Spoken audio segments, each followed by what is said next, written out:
Hello everybody, Dakian here with a special update interrupting your normal weekly schedule. It's just that after I filmed Monday's segment, I realized I'd forgotten something important.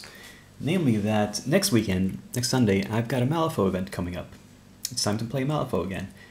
And since last time I played Malifaux, I have not painted very much in the way of new models. In fact, the only new Malifaux I've painted since then were those Waldgeists.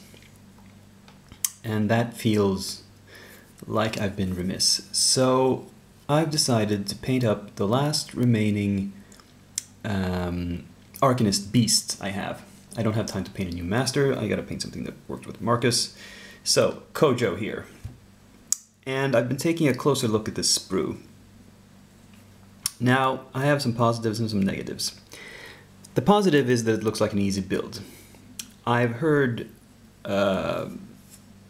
about some Malifaux plastics that they can be very difficult to build, but those are the ones that have very small, thin, tiny details, and lots of them.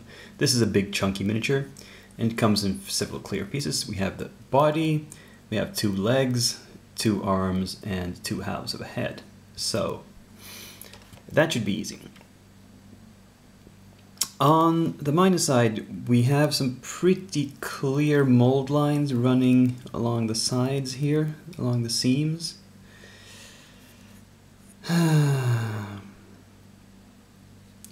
They should be easy to clear off, at least. It's somewhat mitigated by the other negative. The other big negative I have about him is the actual sculpt. Well, the chest here should be bare, but you'll notice that he does not have a lot of fur texture on him. It's a naked ape. Now this is good for the mold lines, of course, because it means I'm not removing any fur texture when I'm scraping away the mold lines. But it's not good for the look of the model. I mean, a gorilla should have fur. I have some ideas about what to do about that. But let's build him first and we'll see. Now he's assembled, and I have to admit, mold lines were not a problem at all. There's something about the plastic they use for these that makes mold lines extremely easy to scrape off. They just come off very easily. There will be some gap filling needed, though. That'll be the next step. And I have to figure out basing. A new issue has arose. When you put this guy together, and you imagine he should be standing like this on the base with, both feet. However, if he does that, if you look at it from, I can't hold it and show you at the same time, but you can see that he's not standing on the base if both feet are on the base. He's like leaning off it, and like this, and that just looks,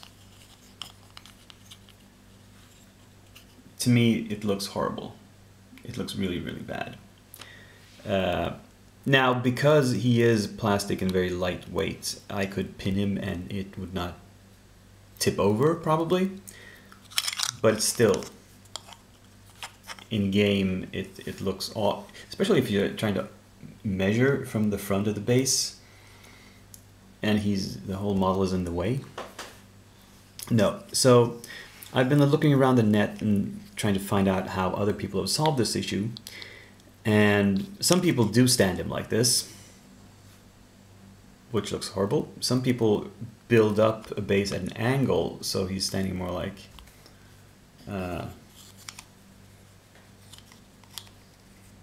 that.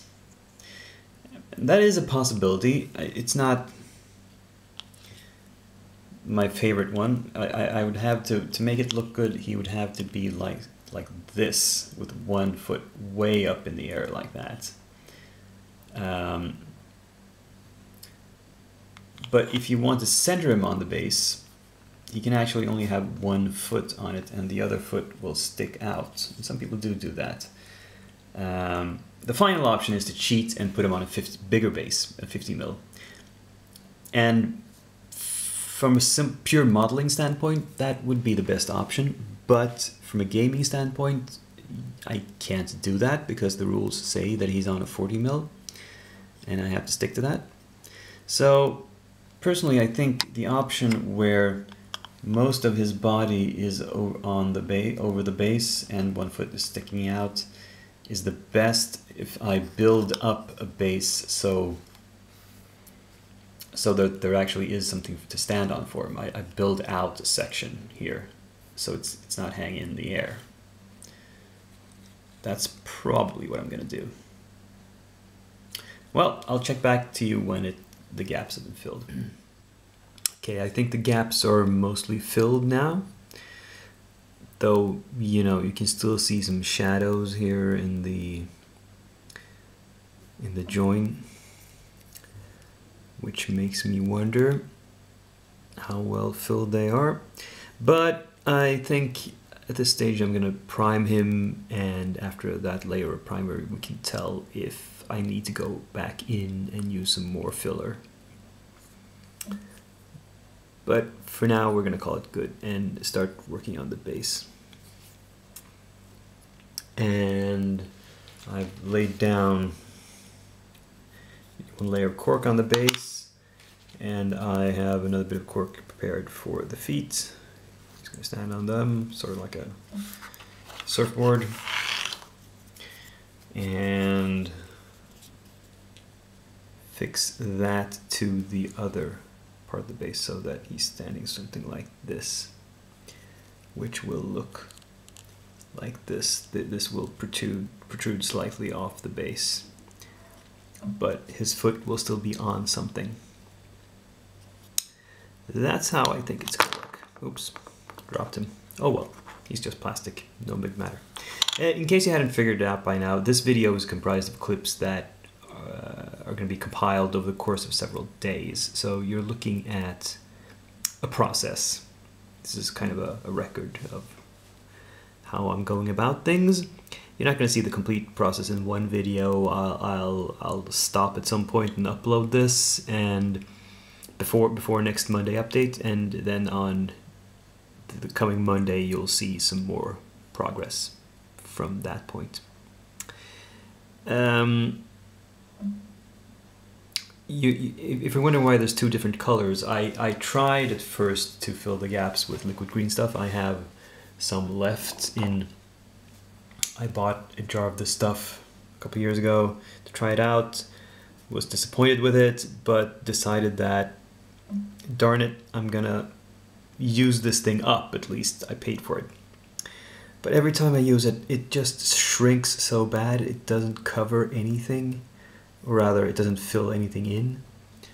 So I had to go over it a second time. The white stuff is plastic putty, which is somewhat better.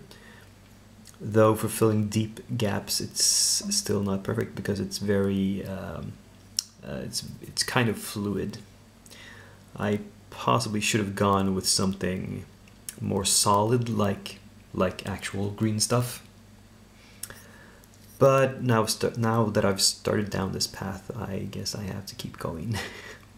Anyway, let's cut to tomorrow and see what's happened. And welcome back. This is what Kojo looks like once he's been based, primed, and base coated. This is just one layer of base coat on the base itself and one on the ape. I might put down another base coat on Kojo himself before I go on to the highlighting and shading. Now, you'll see that he is standing a bit, he's leaning out from the base, but because I've raised him up, his hands and arms are above ground level, I shouldn't have any problem. The possible issue you could have with him being so far forward is getting into base-to-base contact with another miniature. But at least if you take something like This guy is on that kind of base. Well, you can't see it here, but I've tested it, and at least with smaller miniatures, you can get him into base to base without any trouble.